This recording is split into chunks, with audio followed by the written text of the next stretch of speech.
Ya, shalom, selamat pagi Bapak Ibu yang dikasihi Tuhan.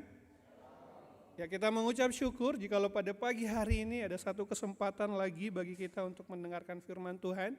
Saya mengajak kita membuka dari Mazmur yang ke-127, ayat yang pertama dan ayat yang kedua saja, nomor 1 dan 2 saja.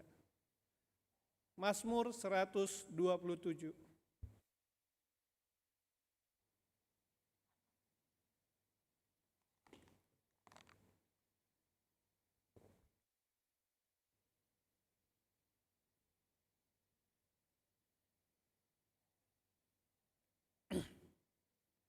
Jikalau sudah menemukan, saya mengajak kita untuk membacanya bersama-sama Bapak Ibu yang dikasihi Tuhan. Kita membaca secara perlahan saja sambil kita menyelami apa yang dituliskan oleh pemazmur di sini.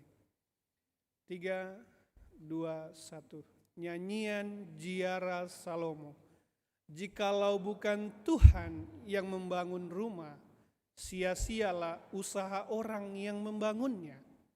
Jikalau bukan Tuhan yang mengawal kota, sia-sialah pengawal berjaga-jaga. Ayat yang kedua. Sia-sialah kamu bangun pagi-pagi dan duduk sampai jauh malam, dan makan roti yang diperoleh dengan susah payah.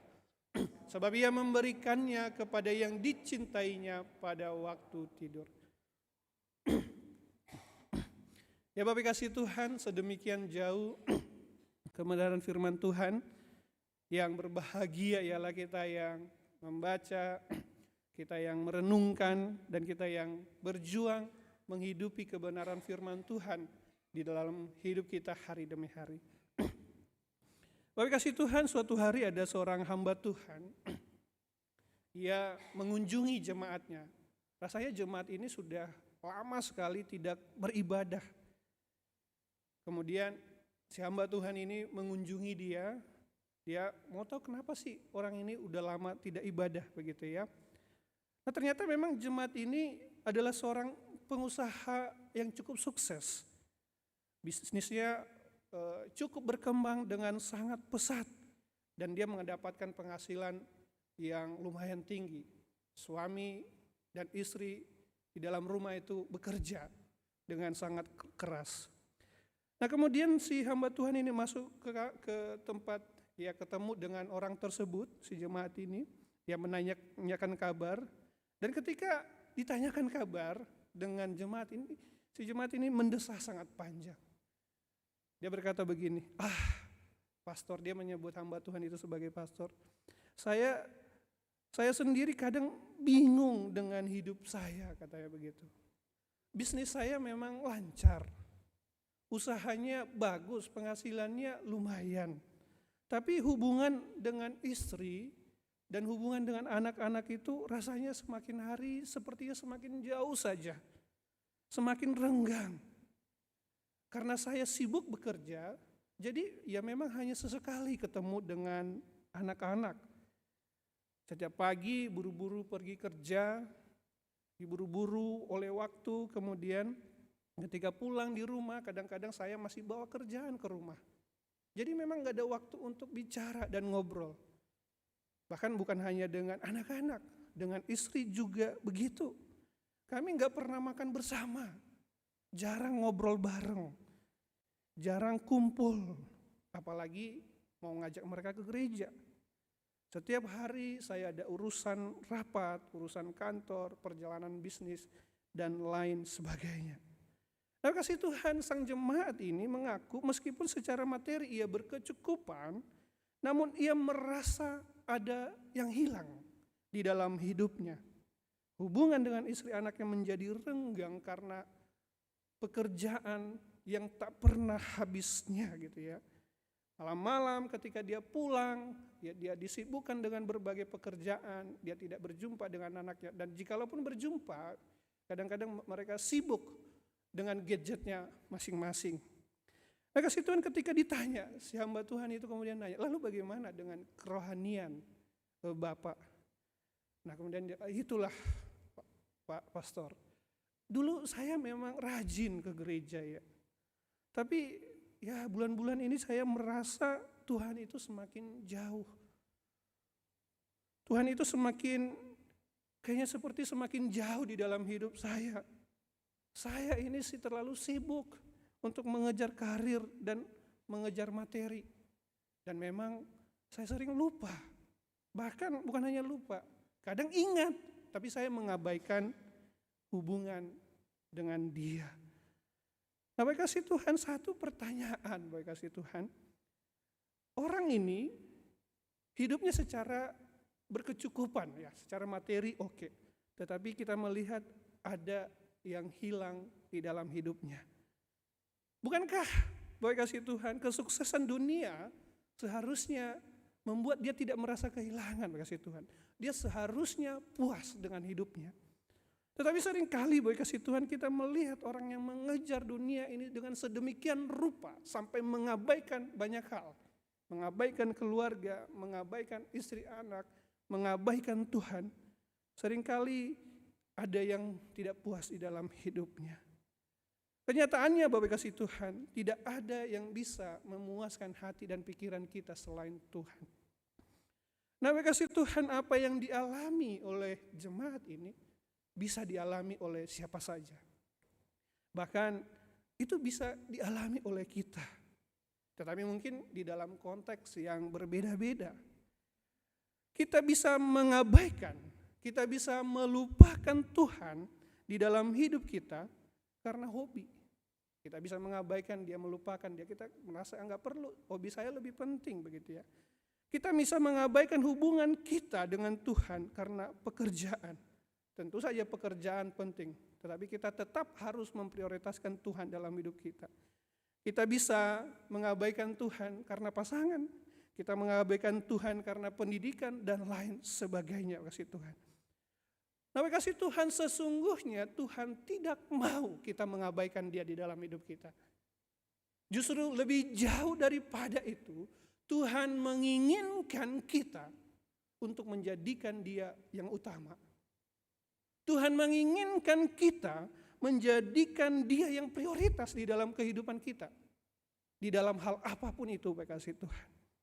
Tuhan menginginkan kita bergantung sepenuhnya kepadanya. Tuhan tidak menginginkan kita melupakan Dia, mengabaikan Dia. Nah, pertanyaan, baik kasih Tuhan, mengapa? Mengapa kita perlu memprioritaskan Tuhan? Mengapa kita perlu menggantungkan hidup kita kepada Tuhan? Karena bekasih Tuhan, yang pertama, dengan bergantung kepada Tuhan, dengan memprioritaskan Dia di dalam hidup kita, Dia akan membangun kita. Bukan hanya kita, bekasih Tuhan, tetapi Dia akan membangun keluarga kita.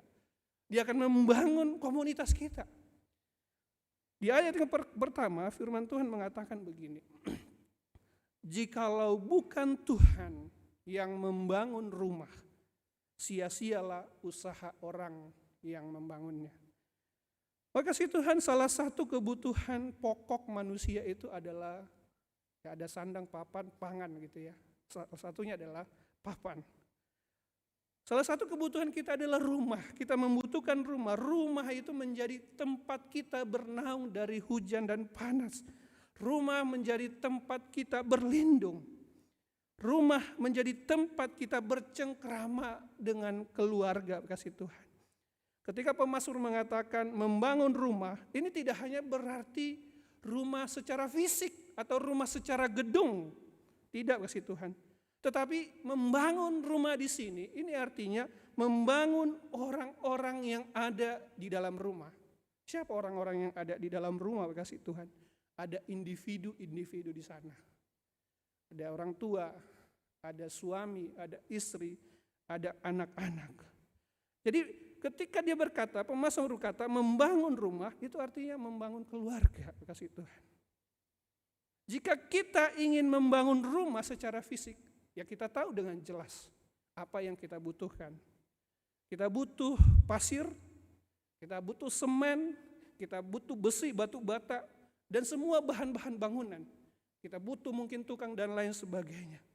Sehingga ya kemudian dibuat fondasi, dibuat kerangka dan lain sebagainya, dan terjadilah rumah. Untuk membangun rumah dibutuhkan ada bahan-bahannya, kasih Tuhan. Tetapi pertanyaannya kasih Tuhan, bagaimana membangun orang-orang yang ada di dalam rumah? Nah, firman Tuhan dengan jelas mengatakan bahwa jika bukan Tuhan yang membangun rumah, maka sia-sia. Artinya kita membutuhkan Tuhan untuk membangun rumah. Tetapi di sini dikatakan bukan hanya melibatkan Tuhan. Tuhanlah yang membangun. Bukan hanya sekedar melibatkan dia menjadi seorang tukang bangunan, menjadi seorang tukang begitu ya. Tetapi dialah kontraktornya. Dialah yang membangun rumah itu. Pertanyaannya kasih Tuhan, lalu bagaimana kita membangun rumah kita dan menjadikan Tuhan sebagai kontraktornya? Di dalam Amsal 24 ayat 3 dikatakan begini. Dengan hikmat rumah didirikan.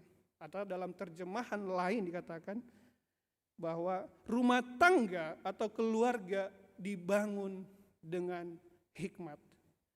Jika bangunan fisik rumah itu dibangun dengan pasir, semen, batu dan lain sebagainya bahan bangunan, rumah atau dalam arti keluarga itu dibangun dengan hikmat. Apa itu hikmat kasih Tuhan? Hikmat itu bersumber dari rasa takut akan Allah. Atau kita mau berkata begini, hikmat itu berbicara tentang apa kasih Tuhan? Hikmat itu berbicara secara sederhana hidup di dalam ketaatan akan perintah dan firman Tuhan. Membangun keluarga, membangun orang-orang yang di dalam keluarga. Itu artinya apa? Kita harus menghidupi firman Tuhan di dalam kehidupan kita sehari-hari. Jadi jikalau kita menginginkan Tuhan menjadi kontraktor, pembangun rumah kita, kasih Tuhan, kita harus menghidupi perintah-perintahnya. Kita harus mengenal firman-Nya. Kita harus mengenal kehendaknya di dalam hidup kita, kasih Tuhan. Dengan cara itulah Tuhan terlibat dalam pembangunan rumah kita, keluarga kita, bahkan diri kita sendiri kasih Tuhan. Allah hadir dalam proses pembangunan diri kita, keluarga kita, melalui ketaatan keluarga-keluarga yang ada di dalamnya. Hukum dan perintahnya itu seperti bahan bangunan, menjadi batu, seperti batu bata gitu ya, semen, bahan-bahan lainnya. Dan kemudian membentuk keluarga itu. Nah, Tuhan membangun itu dengan hukum-hukumnya kasih Tuhan. Ketika kita menghidupi firman Tuhan, mentaati firman Tuhan, melakukan kehendak Tuhan dari hari ke hari, dari waktu ke waktu, itu membuat kita memiliki pengalaman bersama Tuhan. Misalnya kita melewati satu keputusan yang penting dan kita berdoa, kita merasakan pimpinan penyertaan Tuhan karena kita memutuskan berdasarkan firman Tuhan. Itu akan melekat di dalam memori, di dalam keluarga. Iya, ketika kita berada dalam kesulitan, kita hidup dalam firman-Nya, kita taati firman-Nya, dan Ia memberkati kita. Ketika kita misalnya memutuskan sesuatu antara benar dan salah, dan kita hidupi firman-Nya, memori itu melekat di dalam hidup kita. Kenangan demi kenangan di dalam mentaati firman Tuhan, itulah yang menjadi dasar yang kokoh yang membangun kehidupan kita di dalam keluarga kita. Ketika kita menyadari dan melihat ke belakang bagaimana Tuhan membangun kita dengan menghidupi firman-Nya, kita memiliki pengalaman yang kaya bersama dengan Dia. Nah, itulah yang kemudian menjadi fondasi, menjadi kekuatan di dalam kehidupan orang percaya gitu ya. Sebaliknya kasih Tuhan, jika kita tidak melakukan firman-Nya, tidak bergumul dengan firman-Nya, tidak mengenal firman Tuhan di dalam kehidupan kita, kita akan menjadi miskin secara rohani. Nah, kasih Tuhan, untuk itu kita perlu membangun kehidupan kita didasarkan kepada firman Tuhan. Dengan firman Tuhan, kenangan demi kenangan firman Tuhan itu akan menjadi fondasi yang kokoh. Ketika badai datang, ketika persoalan datang, karena kita mempunyai fondasi yang kuat, kita punya pengalaman bersama dengan Tuhan, itu akan memampukan kita melewati badai demi badai persoalan di dalam hidup ini. Bukankah itu yang dialami oleh orang Israel, kasih Tuhan? Orang Israel mengalami pengalaman bersama dengan Tuhan, mengalami suatu kejadian-kejadian yang luar biasa bersama dengan Tuhan. Sehingga suatu hari kemudian ketika mereka berada di dalam kesulitan, mereka ingat, oh iya, Tuhan itu adalah Tuhan yang besar. Ia pernah bekerja dan berkarya di dalam kehidupan bangsa kita di masa lalu. Dan mereka percaya pada saat ini ketika mereka berbalik kepada Tuhan, Tuhan itu tidak akan tinggal diam. Tuhan itu akan menolong dan memimpin mereka, kasih Tuhan. Nah, kasih Tuhan, jadi jika Tuhan membangun rumah, maka kita akan menjadi bertumbuh semakin kuat di dalamnya. Tapi bagaimana kasih Tuhan jikalau kita tidak hidup di dalam Dia? Seperti kata firman Tuhan. Jikalau bukan Tuhan yang membangun, jikalau yang lain membangun hidup kita. Kita mungkin ingat kasih Tuhan dengan Salomo. Salomo adalah salah seorang di dalam Alkitab, seorang yang membangun satu bangunan yang luar biasa. Dialah yang membangun bait Allah yang sangat besar dan sangat megah. Dia membangun bait Allah dengan sangat mewah dan luar biasa. Dia membangunnya dalam waktu kurang lebih sekitar 7 tahun. Bahkan lebih daripada itu, kemudian dia juga membangun rumahnya, istananya gitu ya. Dia membangunnya bahkan jauh lebih megah, jauh lebih besar daripada bait Allah. Untuk membangun rumahnya atau istananya membutuhkan waktu 13 tahun lamanya, bisa dibayangkan betapa lamanya.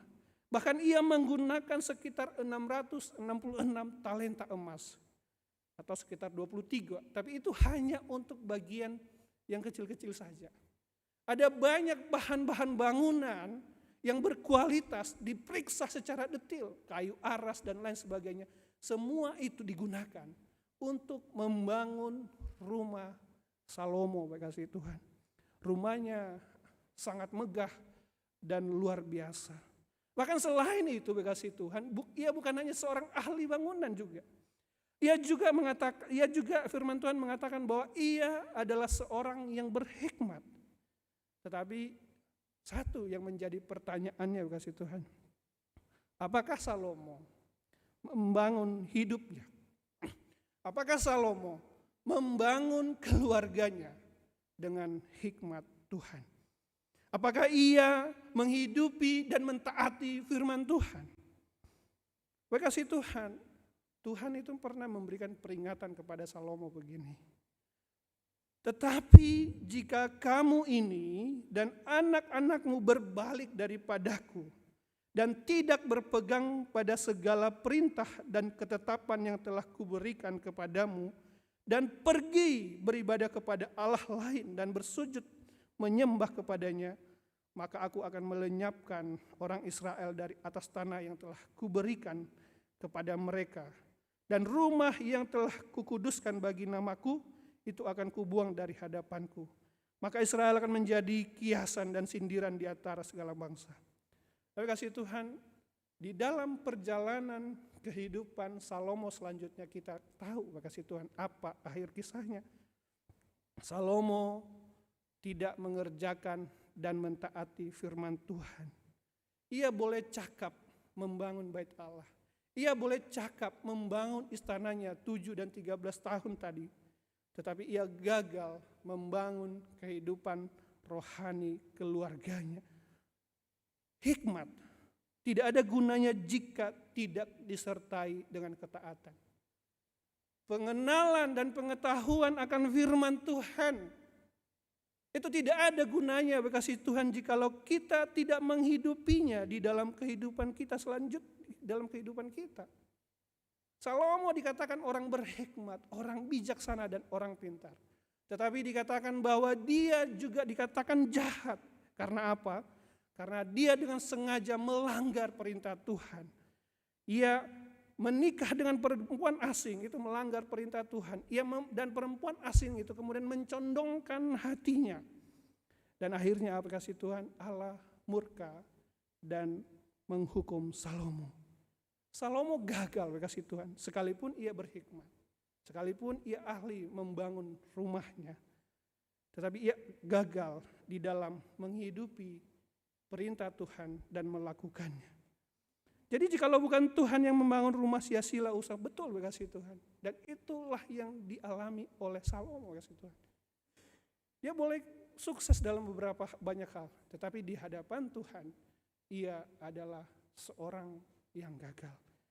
Tapi kasih Tuhan, Tuhan Yesus pernah berkata dalam Matius 7 ayat 24-25, setiap orang yang mendengar perkataanku ini dan melakukannya, ia sama dengan orang bijaksana yang mendirikan rumahnya di atas batu. Kemudian turunlah hujan dan datanglah banjir, lalu angin melandai rumah itu. Tetapi rumah itu tidak roboh sebab didirikannya di atas batu. Tapi kasih Tuhan, orang yang bijaksana, orang yang berhikmat adalah orang yang mendengarkan Yesus berbicara kepadanya. Orang yang membaca firman Tuhan dan ia merasakan firman Tuhan itu berbicara kepadanya, tapi tidak berhenti sampai di situ. Tetapi ia melakukannya di dalam kehidupannya sehari-hari. Orang seperti ini dikatakan, ia seperti seorang yang membangun rumahnya di atas batu. Ketika badai datang, kalau kita lihat di situ dikatakan ada air turun dari atas, hujan yang kencang begitu ya. Kemudian ada banjir turun dari bawah, kemudian angin dari segala arah. Ini seakan-akan mau mengatakan bahwa ada persoalan, ada badai masalah datang dari segala arah. Tetapi rumah itu tidak roboh karena didirikannya di atas batu. Begitu juga dengan orang yang percaya kepada Tuhan. Mungkin ada badai datang dari segala arah, dari bawah, dari samping, dari atas, dari segala arah.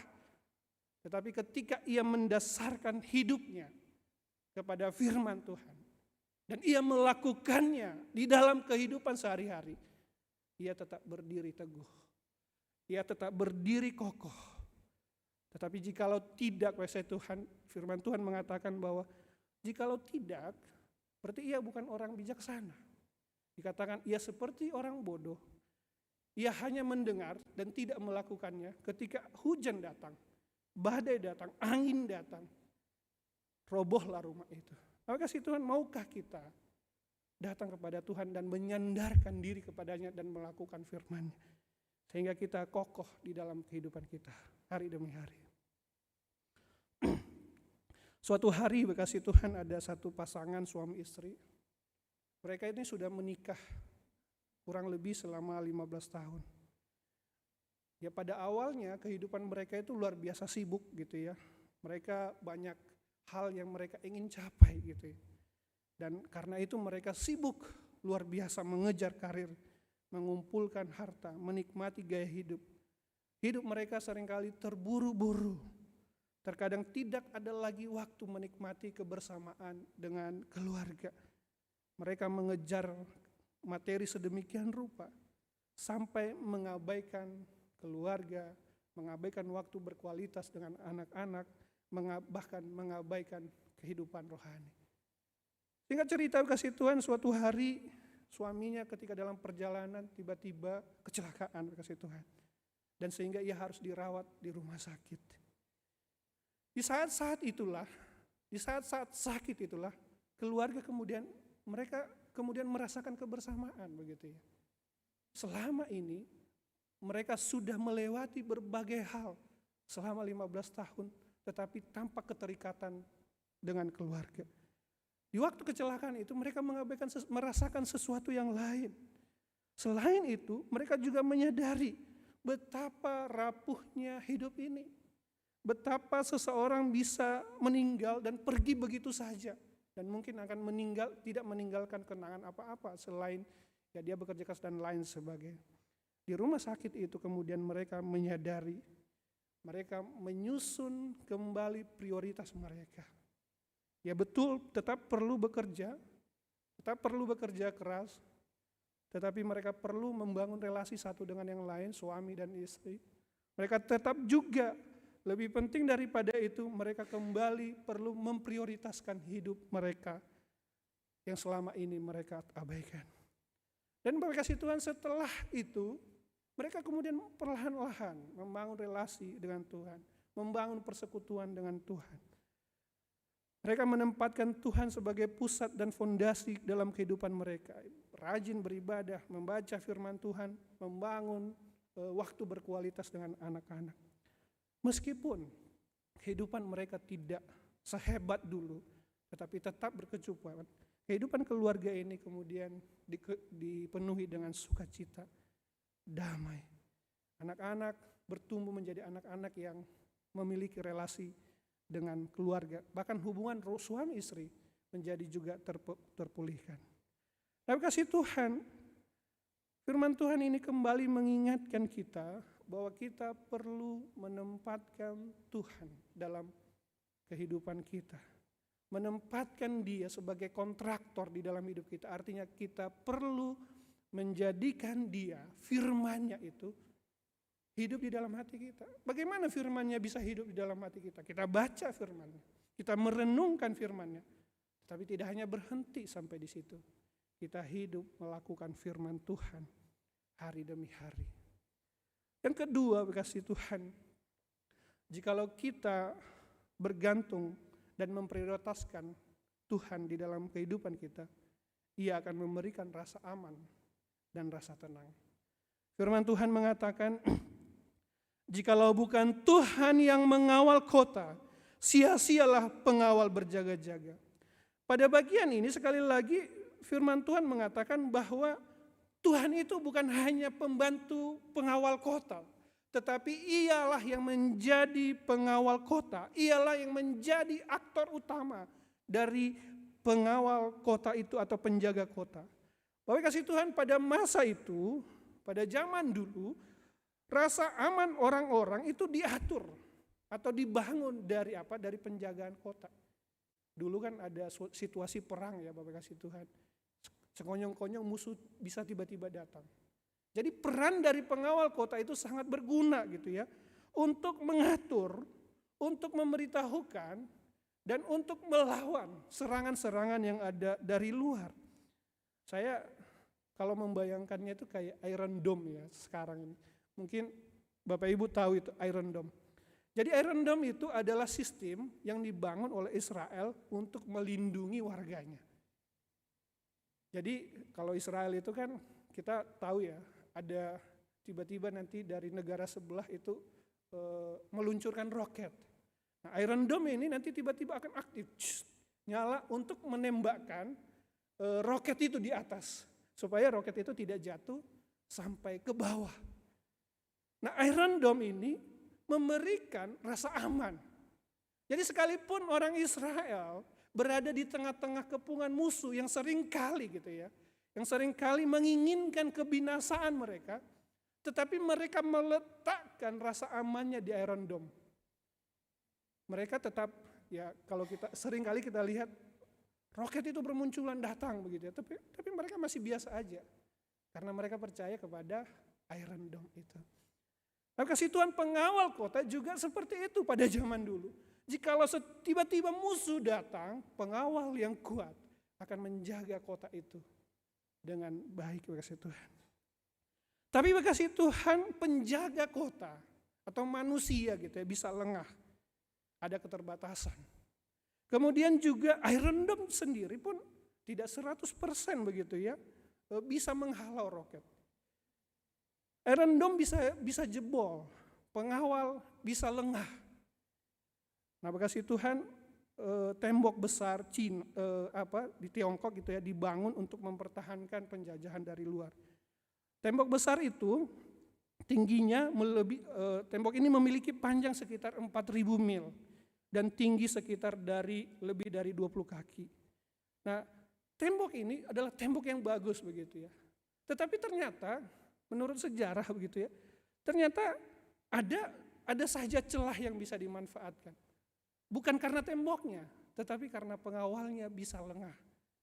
Salah satunya adalah pengawalnya itu yang menjaga tembok itu bisa disogok sehingga musuh bisa masuk ke dalam.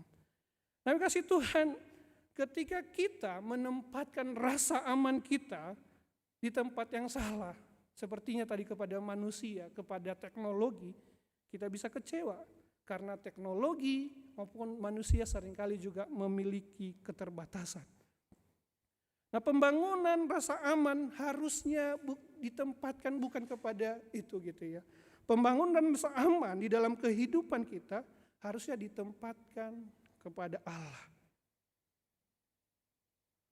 Rasa aman semata-mata bukan hasil dari usaha kita, tetapi rasa aman itu adalah pemberian Allah di dalam hati dan pikiran kita. Nah, sebagai pemberian, maka kita perlu berelasi dengan Dia. Ya kan, Allah itu bisa memberikan rasa aman di dalam hati dan di pikiran kita. Nah, untuk memiliki rasa aman itu kita harus berelasi dengan pemberi rasa aman itu sendiri, kasih Tuhan. Nah, itulah caranya kita membangun rasa aman di dalam Tuhan. Kita harus menikmati persekutuan dengan Tuhan. Ketika kita menikmati persekutuan dengan Tuhan, menyadari kehadiran Allah di dalam kehidupan kita, itu kan akan menciptakan rasa aman di dalam hati kita, bahkan di dalam keluarga kita. Kita tahu bahwa Allah hadir dalam hidup kita. Karena kita tahu Dia Allah yang maha besar, Allah yang mulia, Allah yang berkuasa, yang akan melindungi dan menjaga kita. Itu akan memberikan rasa aman di dalam hati dan pikiran kita. Dan rasa aman ini, kasih Tuhan, tidak hanya bersifat eksternal dari luar. Kita bergantung kepada Tuhan, tetapi di dalam keluarga itu sendiri. Mengapa, kasih Tuhan? Rasa aman ini maksudnya begini, kasih Tuhan. Di dalam keluarga, jikalau anggota-anggota keluarganya ini masing-masing gitu ya, mereka memiliki relasi, mereka memiliki persekutuan dengan Tuhan, tentu kehadirannya di tengah-tengah keluarga bukan lagi kehadiran yang menakutkan. Bisa enggak bawa Tuhan? Kehadiran seorang ayah, kehadiran seorang suami menjadi bukan menciptakan rasa aman di dalam keluarga. Seringkali menjadi sumber konflik, menjadi perdebatan, ribut satu dengan yang lain. Tetapi seorang suami yang sudah memiliki relasi yang intim dengan Tuhan, dia hidup di dalam kebenaran firman Tuhan. Ketika ia hadir di tengah-tengah keluarganya, kehadirannya bukan suatu kehadiran yang menakutkan. Kehadirannya bukan sebagai suatu kehadiran yang wah ini bakalan konflik lagi nih misalnya dengan suami. Atau ini akan ribut lagi nih misalnya dengan ayah. Tidak, tetapi kehadirannya itu menjadi kehadiran yang menenangkan. Tuhan. Karena apa? Sang suami ini punya relasi dengan Tuhan. Dia seorang pemimpin yang baik. Dia seorang yang mengayomi. Dia seorang yang bisa mengarahkan keluarga. Karena dia memiliki relasi dengan Tuhan yang mengasihi. Dan dia juga mengasihi keluarga. Begitu juga dengan suami istri. Seorang istri yang membangun relasi dengan Tuhan. Dia akan memberikan rasa aman dan nyaman di dalam keluarganya berdasarkan relasinya dengan Tuhan. Nah, ketika keluarga-keluarga di dalam keluarga ini menikmati relasi dengan Tuhan, maka akan jadi ada harmonisasi yang indah di tengah-tengah keluarga. Jadi keluarga kemudian bisa merasakan kenyamanan di dalam Tuhan.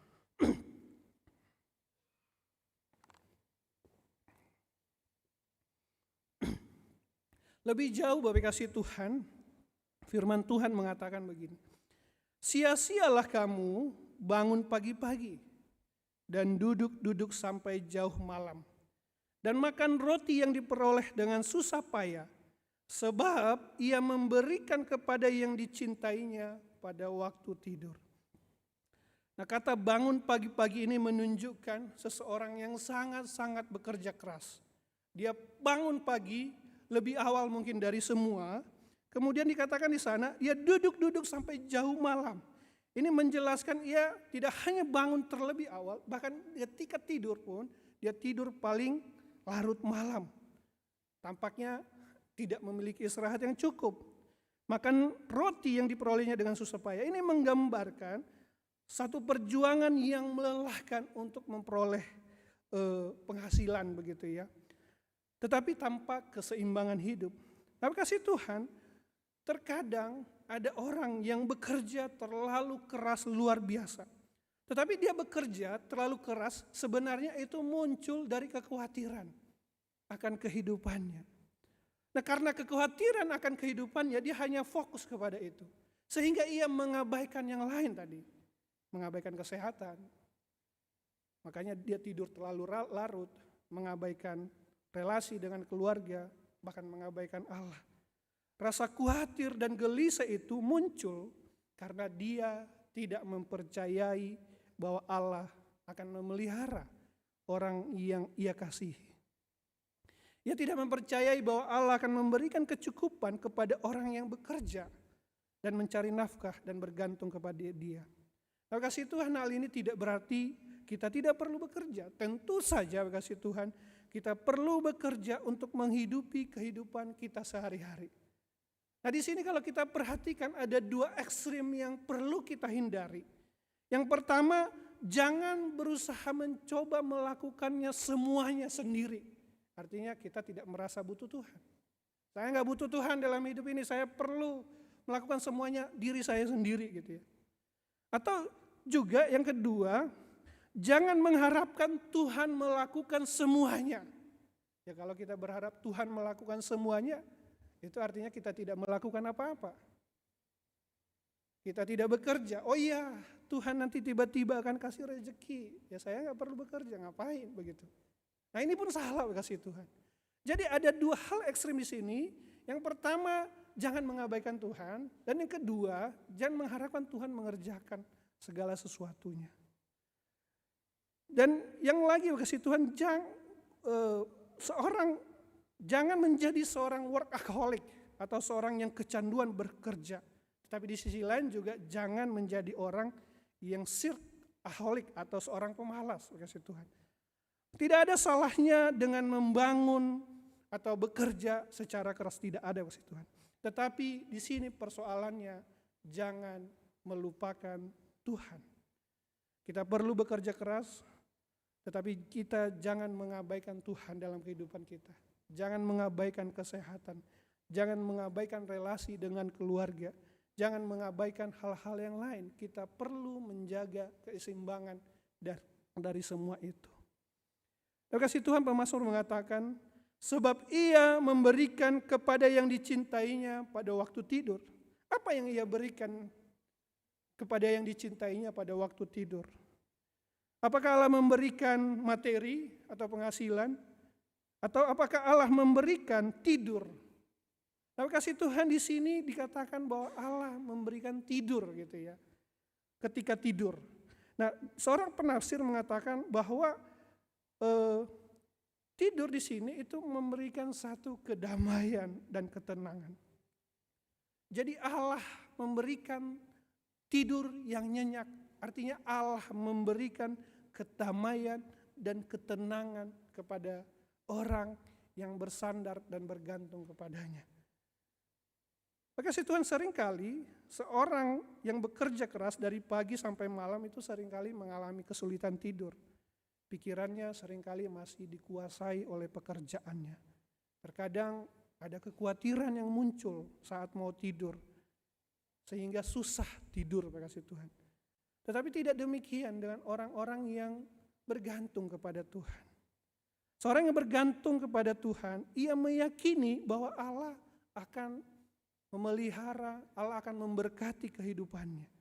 Seorang yang bergantung kepada Tuhan, ia akan bekerja. Ya, bekerja dengan seimbang begitu kasih Tuhan. Dan dia juga merasakan ada penyertaan dan pertolongan Tuhan di dalam hidupnya. Sehingga kasih Tuhan ketika dia mau istirahat, dia bisa istirahat. Karena dia menyadari ada perlindungan Tuhan, ada pertolongan Tuhan, ada pemeliharaan Tuhan. Tidur nyenyak itu menunjukkan bahwa ia meletakkan pengharapannya kepada Tuhan. Di dalam tidur yang nyenyak itu, dia merasa aman, dia merasa tentram, sehingga kesehatannya jadi terjaga, dan lain sebagainya. Nah, kasih Tuhan, salah satu teladan dari Alkitab yang merasakan tenang luar biasa adalah Daud. Daud itu pernah menghadapi situasi yang sulit luar biasa. Jadi anaknya Absalom itu merebut kerajaannya. Dan ia harus terpaksa keluar dari Yerusalem. Dan dia berjalan lelah luar biasa dari Yerusalem dan kemudian dia pergi ke Bukit Jaitan. Tetapi yang menarik berkasih Tuhan, di tengah-tengah peliknya persoalan itu, dia bisa tertidur dengan sangat nyenyak. Di kondisi-kondisi seperti itu mungkin dia harusnya stres. Di kondisi seperti itu harusnya dia depresi. Dia harus memikirkan, wah ini bagaimana nih kerajaan saya hancur, saya tidak punya tempat sekarang. Bagaimana dengan kehidupan saya? Tetapi tidak, berkasih Tuhan. Pada saat itu Daud tertidur. Dan di dalam firman Tuhan dikatakan kemudian, mengapa dia bisa tertidur dengan tenang? Karena apa, kasih Tuhan? Karena dia meletakkan pengharapannya kepada Tuhan. Dia tahu bahwa Tuhanlah yang menopang hidupnya, kasih Tuhan. Dan itu sudah terjadi bertahun-tahun. Sebelum Daud menjadi raja, dia sudah mengalami banyak pengalaman bersama Tuhan. Bagaimana ia dikejar-kejar oleh Saul, mau dibunuh, pernah. Bagaimana dia menghadapi Goliat yang besar itu, pernah. Dia tidak gentar. Dan ketika dia menghadapi masalah besar pada saat itu, dia yakin bahwa Allah yang sama, Allah yang ia percaya adalah Allah yang bisa diandalkan. Nah, kesadaran bahwa Allah itu bisa diandalkan dan bahwa Allah itu bekerja dan berkarya di dalam hidupnya, itu membuat dia tenang, membuat dia damai. Dia tahu kepada siapa dia bersandar. Tapi kasih Tuhan, jangan-jangan kasih Tuhan, kegelisahan kita selama ini, kekhawatiran kita akan kehidupan kita, makan, minum, dan segala keamanan kita, itu lahir dari ketidakpercayaan kita kepada Tuhan. Kita tidak terlalu yakin bahwa Tuhan bisa menolong kita. Kita tidak terlalu yakin Tuhan akan berkarya, bekerja dalam hidup kita. Dan mungkin itu bisa lahir dari pengalaman kehidupan rohani yang miskin. Kita tidak pernah punya pengalaman dengan Tuhan bagaimana Ia menolong hidup kita. Untuk itu berkasih Tuhan, mari kita datang kepadanya. Bangun relasi dengan Dia. Bangun relasi dengan Allah yang memberikan rasa aman dan rasa tenang. Berkasih Tuhan, suatu hari ada seorang bapak. Seorang bapak ini adalah seorang pemilik ekspedisi yang cukup besar. Ya, bisnisnya cukup baik, berkembang dengan baik. Tetapi ada satu hal yang membuat dia selalu khawatir.